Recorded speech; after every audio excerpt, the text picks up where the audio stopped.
এখানে কোনো রকম এডিট করা বা ফেক ভিডিও আপলোড করি না বন্ধুরা। আপনাদের সহযোগিতায় আমার কাছে অনেক। আপনারা আমাকে সাপোর্ট করছেন, এর জন্যে অনেক অনেক ধন্যবাদ। বন্ধুরা, আমার এটি নতুন চ্যানেল। আমার এর আগেও একটি চ্যানেল ছিল, কিন্তু সেই চ্যানেলটা যে কোনোভাবে নষ্ট হয়ে গেছে। ইউটিউব থেকে ওই চ্যানেলটা আমি আর সংগ্রহ করতে পারিনি। তো বন্ধুরা, এটা একটা 1 টাকার কয়েন, স্টিলের কয়েন। দেখতে পাচ্ছেন, এই 1 টাকার কয়েনের উল্টো পিঠটা দেখুন।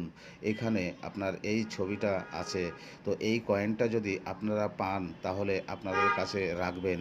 এই কয়েনটা 30 টাকা মূল্যে আপনারা বিক্রি করতে পারবেন বন্ধুরা। কিছু রেয়ার, কিছু স্কয়ার, কিছু কয়েন আছে যেগুলোর অনেক মূল্য বন্ধুরা। আপনারা কয়েন সম্পর্কে যতটা জানার ইচ্ছুক, অনেক ভিডিওর মধ্যে দেখতে পান লাখ লাখ টাকা পাওয়া যায়, এগুলো কিন্তু রং তথ্য বন্ধুরা। আমার চ্যানেলটি সাবস্ক্রাইব করুন।